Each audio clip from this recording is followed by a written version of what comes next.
Selamat datang di channel Korota Kawatasiono Namaewa, channel yang berisi video-video tentang matematika, tentang YouTube dan juga ASN. Jika kesulitan mencari channel saya, tulis saja Korota KKUROTAKA. Nanti akan langsung muncul channel saya di urutan yang agak atas, bahkan mungkin paling atas. Di video saya yang ke 1295 ini saya akan membahas mengenai P3K ya, ASN, terutama di sertifikat pendidik. Nah, intinya seperti ini. Jadi ini mengenai honorer negeri dan swasta ya, perbandingan antara honorer negeri dan swasta, dan sekaligus cara mendapatkan sertifikat pendidik gitu. Nah, latar belakangnya kenapa saya membuat video ini karena ada beberapa alasan. Alasan yang pertama itu ya, ketika saya nonton di YouTuber lain itu yang membahas mengenai P3K ya, itu banyak honorer negeri yang takut bersaing dengan honorer swasta yang berserdik. Nah, alasan yang pertama itu. Kemudian alasan berikutnya itu, banyak yang beranggapan kalau honorer negeri itu sulit mendapatkan sertifikat pendidik, bahkan tidak mungkin bisa. Ada yang ngotot bilang tidak mungkin bisa gitu. Sulit, ada yang bilang sulit, ada yang bilang tidak bisa gitu. Ngotot gitu, bilang tidak bisa. Nah, alasan yang ketiga, anggapan kalau honorer swasta itu untuk mendapatkan sertifikat pendidik itu mudah. Nah, jadi apa namanya ya, hanya pendapat saja lah kalau menurut saya itu seperti ini. Nah, saya perinci ya dengan apa namanya mengenai data yang saya kumpulkan ya ini ya. Nah, yang pertama mengenai tidak punya sertifikat pendidik atau serdik, tidak punya sertifikat pendidik atau serdik ya. Nah, di negeri ya itu banyak komentar-komentar yang mengatakan kalau di negeri itu ya banyak yang tidak punya sertifikat pendidik gitu. Nah, saya akan mengatakan kalau di swasta juga banyak. Nah, gitu ya. Baik di negeri maupun di swasta sama-sama tidak banyak yang tidak punya sertifikat pendidik, itu sama.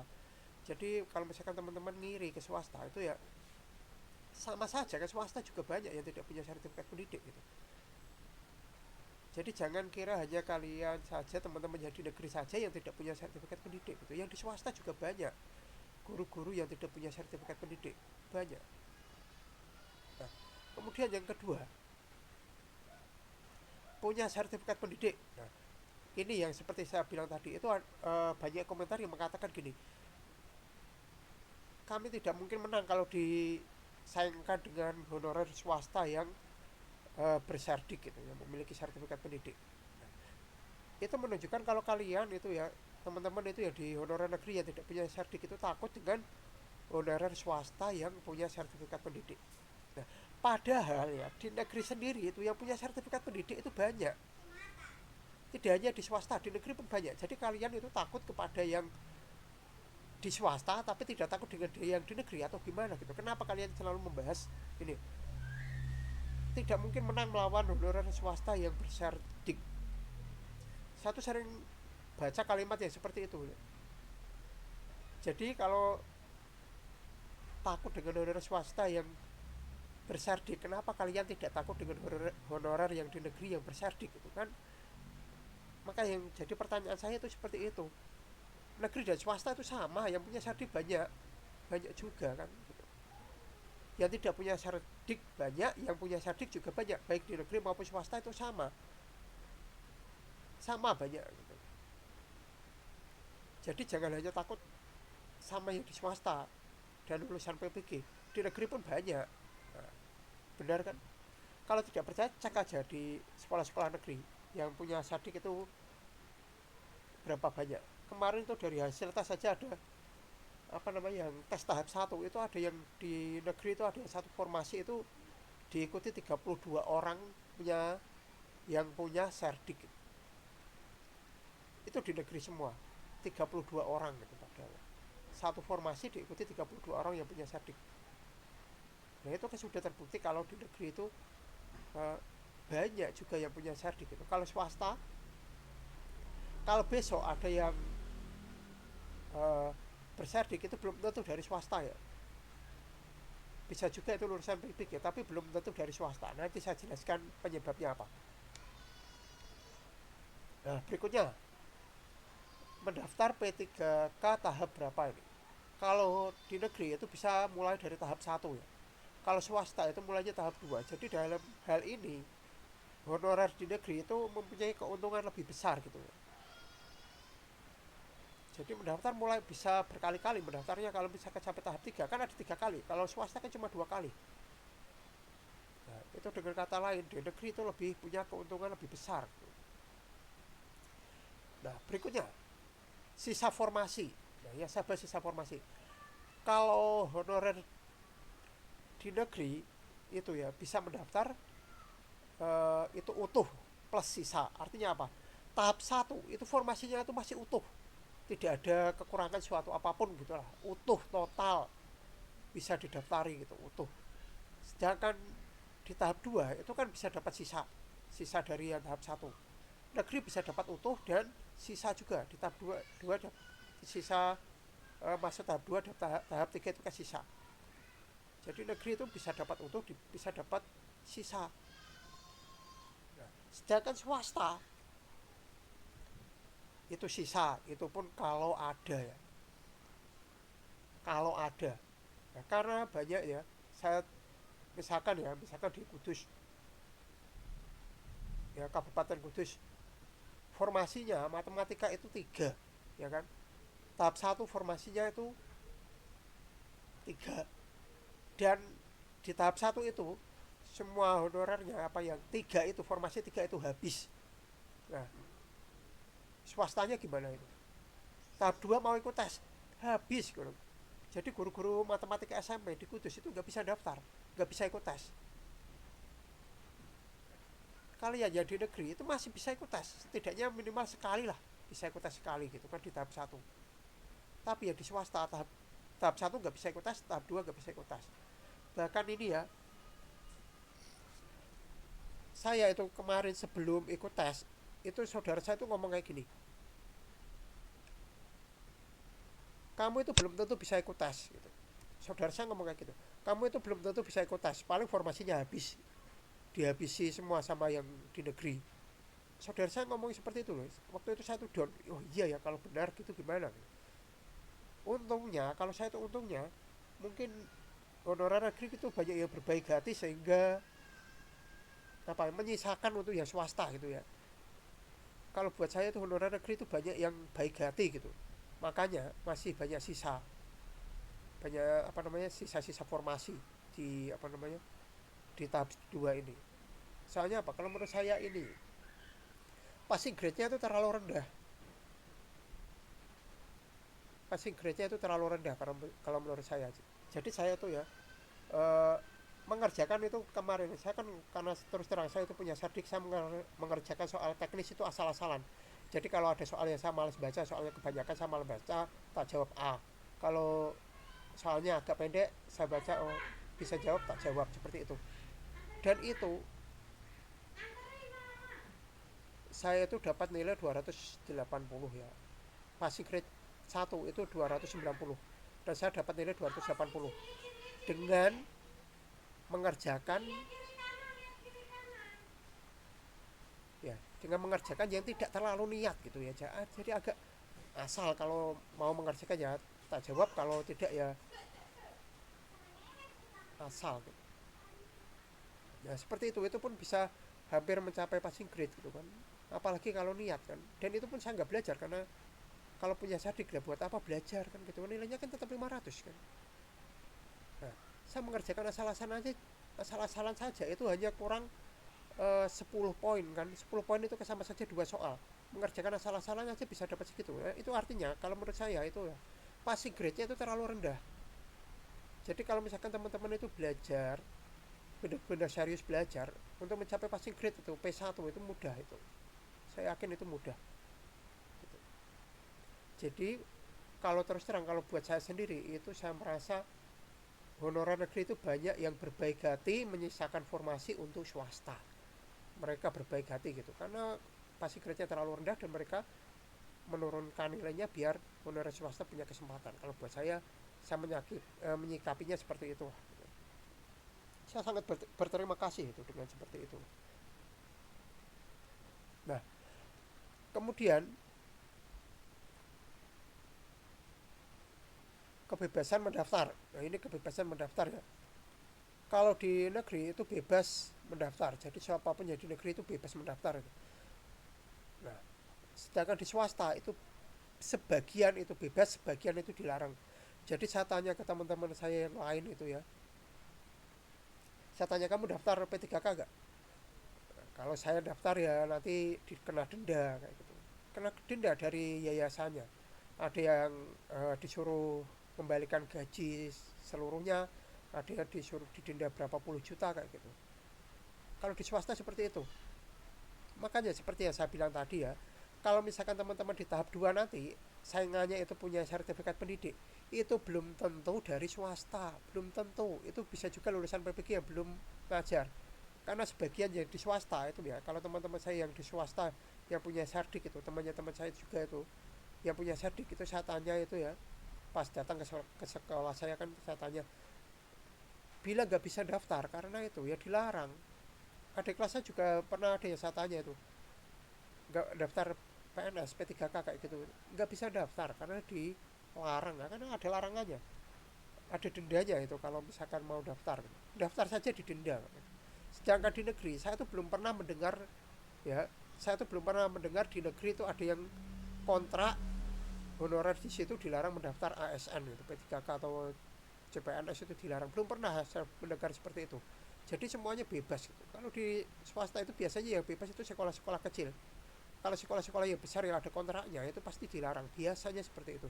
Yang sering saya temui seperti itu. Karena saya dulu itu waktu daftar-daftar di sekolah-sekolah swasta, saya tuh sering disodori kontrak gitu. Kontrak yang dilarang daftar P3K, daftar ASN gitu sering. Jadi belum tentu ya. Sekali lagi belum tentu saingan teman-teman itu yang punya sertifikat pendidik itu dari swasta, belum tentu ya. Kalaupun dia bukan di negeri belum tentu di swasta, bisa juga itu lulusan PPG yang nggak mengajar. Karena lulusan PPG yang belum mengajar itu kan otomatis tidak ada kontrak apapun, bebas, masih bebas mendaftar. Kalau di negeri bebas mendaftar, kalau swasta ada yang bebas, ada yang dilarang. Nah, selanjutnya, sulit mendapat sertifikat pendidik. Di negeri banyak yang bilang itu sulit ya, bahkan ada yang bilang tidak bisa gitu ya. Di swasta juga sulit ya, saya bilang itu sulit, tidak semudah apa yang kata teman-teman bilang gitulah. Nah, kenapa sulit ini saya ceritakan pengalaman saya sendiri ya. Nah, cara mendapatkan sertifikat pendidik ya baik di negeri maupun swasta. Yang pertama itu teman-teman bisa mengikuti jalur mandiri yaitu PPG. Nah, PPG itu teman-teman bisa jalur mandiri itu pakai biaya sendiri. Entah berapa puluh juta itu biayanya. Kalau terus terang kalau buat saya sendiri ya itu terlalu berat ya kalau buat saya pakai biaya sendiri. Karena itu saya sendiri juga buat saya ini sulit gitu karena itu terlalu berat, mengeluarkan uang sebanyak itu berat itu puluhan juta itu. Nah, cara yang kedua itu melalui SM3T ya teman-teman. Setelah SM3T nanti bisa mengikuti PPG gratis. Nah ini yang dilakukan teman saya itu pernah cerita itu ada seleksi dulu. Setelah seleksi itu harus berjuang di daerah terpencil ya, di daerah 3T. Apa itu singkatannya 3T saya lupa tuh, pokoknya di daerah terpencil gitulah. Nah biasanya ya ini bisa dilakukan biasanya teman-teman sebelum teman-teman itu jadi honorer, lulus langsung daftar SM3T seperti itu, atau meninggalkan pekerjaan. Ini ada teman saya tuh yang teman ngajar honorer, sesama honorer, dia itu ikut SM3T dan meninggalkan pekerjaannya. Jadi dia tuh mengorbankan pekerjaannya untuk SM3T. Nah ini kan termasuk berat ya, memang sulit gitu. Kalau misalkan teman-teman mau pakai jalur ini juga bisa kan, meninggalkan pekerjaan setelah itu langsung ikut SM3T. Entah syaratnya sekarang apa, saya sendiri juga tidak tahu itu. Tapi yang teman saya lakukan itu ada teman saya yang lulus langsung ikut SM3T, ada juga yang sudah ngajar terus meninggalkan pekerjaannya ikut SM3T gitu. Terus dapat PPG gratis. Kalau saya sendiri, saya tuh memang apa ya, dari keluarga itu tidak mengizinkan saya keluar dari uh, keluar terlalu jauh gitu, di daerah yang di luar pulau Jawa. Jadi saya tidak ikut di situ gitu lah. Karena itulah kalau menurut saya ini juga sulit gitu ya. Harus ke sana itu harus berjuang keras. Memang sulit. Jalur ini sulit. Jalur pertama itu sulit karena kita membutuhkan banyak uang gitu. Kalau jalur kedua kita harus berjuang juga di daerah-daerah terpencil gitu. Nah, kalau jalur yang ketiga, ya ini yang saya lakukan ya. Jalur yang ketiga ini yang saya lakukan. Jadi PPG atau PLPG gratis dalam masa jabatan. Artinya dalam masa jabatan itu ya, saya tidak perlu meninggalkan pekerjaan saya, tapi saya bisa ikut pelatihan atau PPG atau PLPG dan bisa dapat sertifikat pendidik.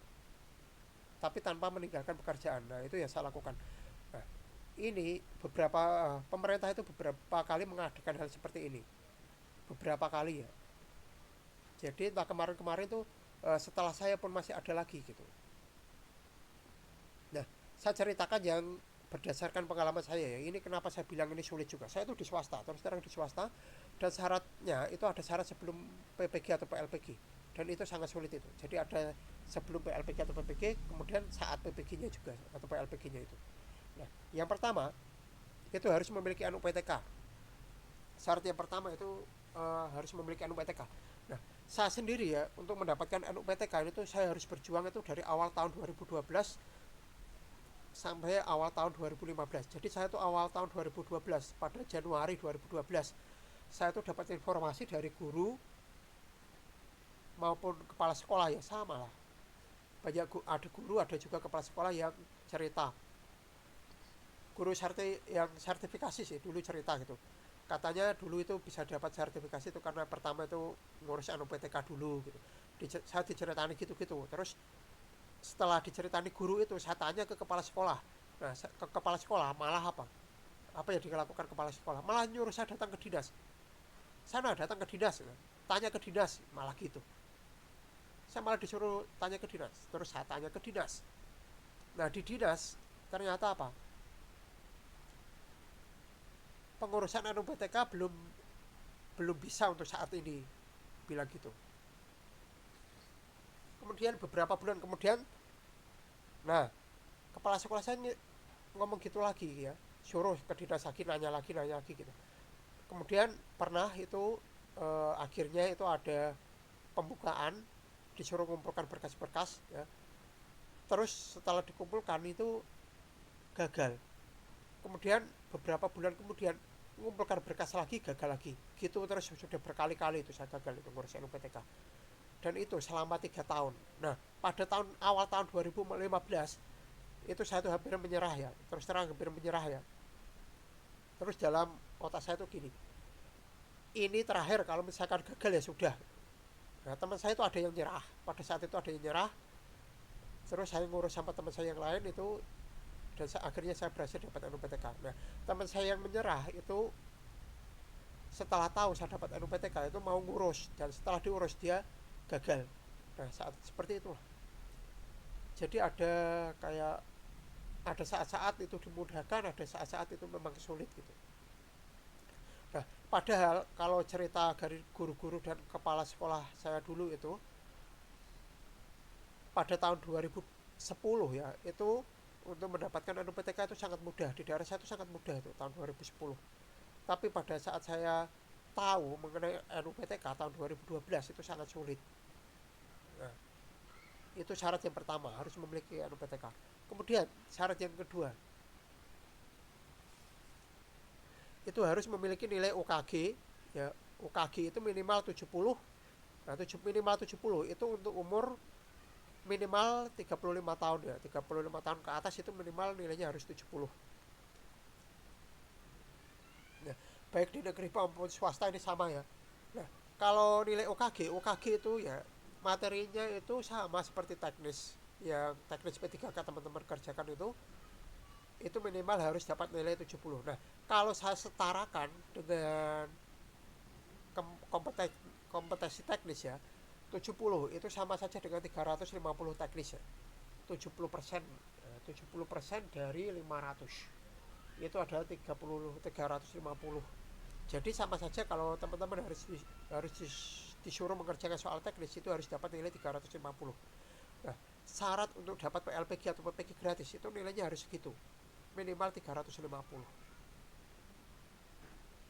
teknis atau 70 UKG setara itu. Jadi saya rasa ini sulit ya, karena saya lihat itu di kompetensi teknis kemarin itu banyak yang nilainya 200-an. Padahal ini yang di tes UKG apa ya, syarat PPG atau PLPG gratis itu 350. Itu pun yang usianya 35, minimal 35. Tidak ada afirmasi-afirmasian apa-apa gitu. Nilai murninya harus segini. Nah, sedangkan bagaimana kalau yang nilai umurnya kurang dari ini, kurang dari 35, itu nilai minimal itu harus 83. 83 kalau disetarakan dengan kompetensi teknis itu sama saja dengan 415. Ya. Jadi kemarin nilai sempurna kompetensi teknis itu kan 500. Jadi kalau misalkan teman-teman dapat 415 itu setara dengan syarat saya dulu waktu mengikuti PLPG atau PPG gratis ini. Sama kan. Saya dulu itu harusnya PPG ya, tapi karena pemerintah bilangnya dananya tidak ada, saya jadinya dipindahkan jadi PLPG. Jadi saya tidak ada gelar GR-nya, itu tidak ada.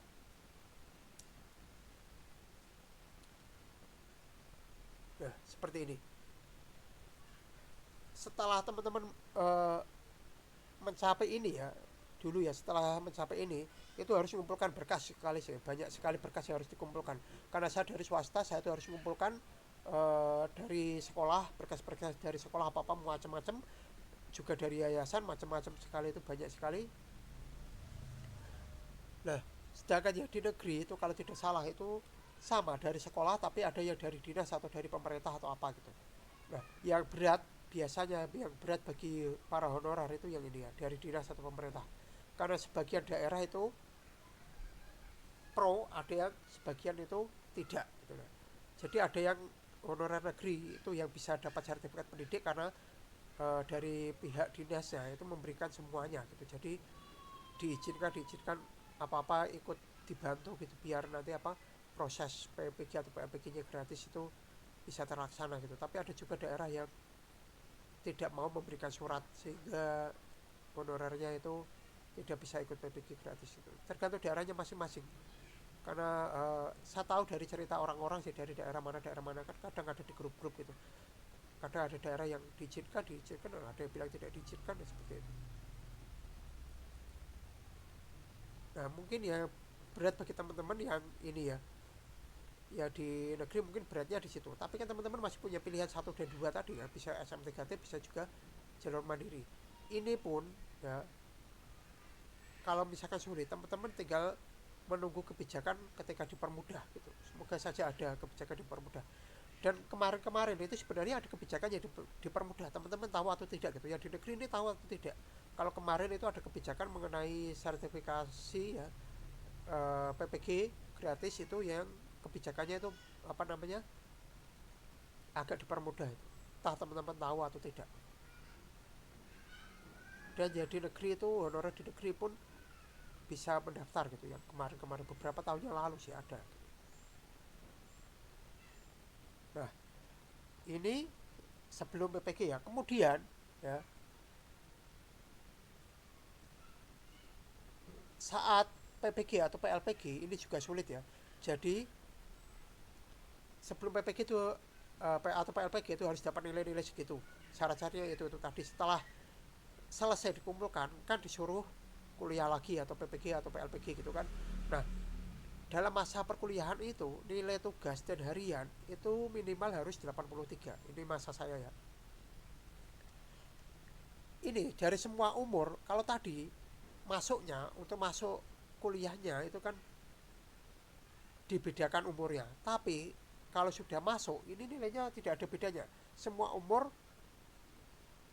nilai tugas dan hariannya minimal harus 83 atau 415, setara dengan 415 kompetensi teknis. Sudah tidak dibedakan umur lagi. Dan setelah selesai ya semuanya di bagian akhir itu ada ujian akhir. Ujian tertulis itu. Ujian akhir apa tertulis atau tidak ya dulu. Tertulis lah. Karena ada ureanya itu tertulis. Nah, ini juga segala umur minimal harus 83. Itu setara dengan sama dengan ini ya 415 kompetensi teknis, setara dengan nilai itu. Nah, yang paling berat ya seperti ini. Yang paling berat jadi masalah ini yang dialami sebagian teman saya itu, sebagian teman saya kan ada yang lulus, ada yang gagal. Sebagian itu ini 3 kali gagal tidak mendapat sertifikat pendidik, 3 kali gagal tidak mendapat sertifikat pendidik. Artinya apa? Ujian akhir sekali, ini kan remedi, gagal lagi, remedi, gagal lagi. Nah, kalau kayak gitu terus gagal gitu, diberi kesempatan 3 kali gagal, nah itu otomatis dibatalkan, tidak dapat sertifikat pendidik. Itu yang eh, masa saya yang saya alami. Tapi akhirnya saya berhasil sih. Tapi ada teman saya itu yang gagal dan tidak dapat sertifikat pendidik. Jadi kalau misalkan teman-teman ngira ini mudah, nah, mudahnya bagaimana gitu. Ini kalau gagal otomatis gagal. Gagal 3 kali tidak dapat sertifikat pendidik. Berat kan ini. Sudah kuliah tapi tidak dapat sertifikat pendidik. Seperti itu. Dan ada yang mengalaminya.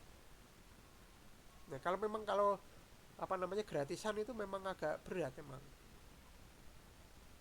Kalau yang mau yang lebih ringan ya pakai jalur mandiri kan gitu. Tadi sudah saya jelaskan, ada jalur mandiri SM3T sama ini yang masa jabatan ini tanpa meninggalkan pekerjaannya. Kemudian yang keempat, nah ini kelonggaran kebijakan. Saya bilang ini istilah saya sendiri, kelonggaran kebijakan. Nah, kelonggaran kebijakan itu pemerintah itu sebenarnya ya di Kementerian Pendidikan itu sering ada kelonggaran kebijakan. Hanya saja banyak teman-teman yang tidak tahu itu kelonggaran kebijakannya itu informasinya di mana itu. Kalau tidak rajin-rajin cari informasi itu biasanya tidak tahu. Nah, kelonggaran kebijakan itu biasanya pemerintah itu memberikan kemudahan pada kebijakan tertentu. Kadang itu sama seperti yang saya bilang tadi, NUPTK nyarinya itu kadang itu susah, kadang juga jadi nyarinya itu sebenarnya susah, tapi ada waktu-waktu tertentu itu jadi mudah kayak gitu. Itu namanya kelonggaran kebijakan. Nah, sama seperti in passing, kadang nyarinya tuh saya tuh dulu itu nyari in passing itu ya susah sekali. Tapi suatu waktu ya pada tahun-tahun tertentu itu ternyata dipermudah, kadang seperti itu. Kebijakan itu kadang dipermudah. Jadi kalau teman-teman itu uh, nyari informasi, kalau cuma menunggu informasi itu ya cobalah dipahami gitu kan.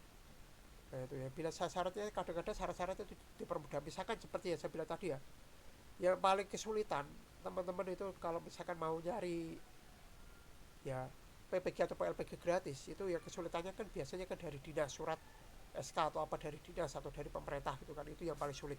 Nah itu kalau masa umumnya memang sulit, tapi kalau ada kelonggaran kebijakan kadang syarat itu tidak ada, kadang kayak gitu.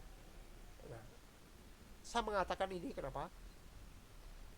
Coba cek, teman-teman cek beberapa tahun yang lalu ada kebijakan kelonggaran seperti ini. Jadi kalau tidak salah itu syaratnya yang dari surat dari apa namanya dinas atau pemerintah itu tidak perlu dicantumkan, tahu atau tidak gitu.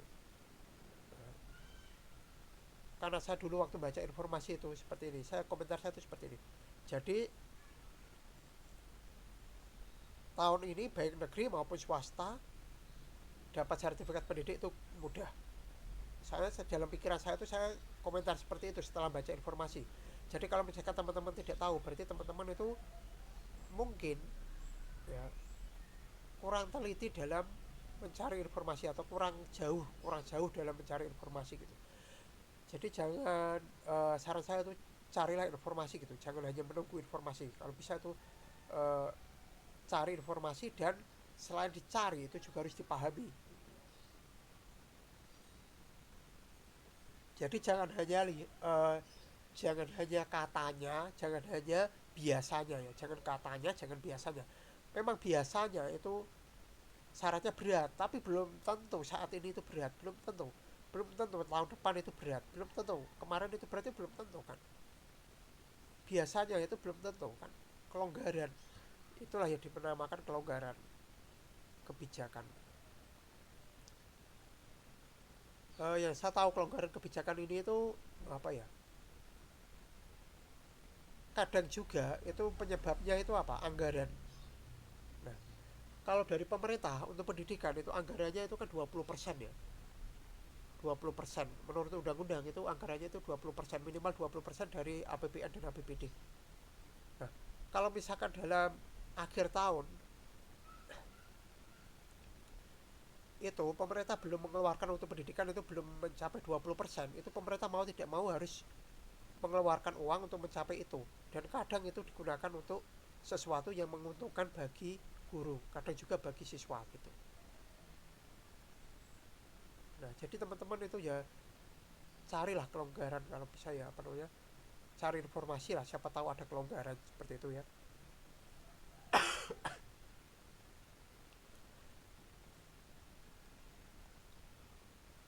Kurang lebih demikian ya video saya kali ini. Eh, Semoga bermanfaat. Jangan lupa like, subscribe, share, nyalakan lonceng, berikan komentar positif sesuai isi video saya. Tonton juga video-video saya yang lain. Jangan komentar spam, jangan komentar copy paste, jangan komentar dengan link, jangan komentar minta subscribe, jangan komentar minta dikunjungi.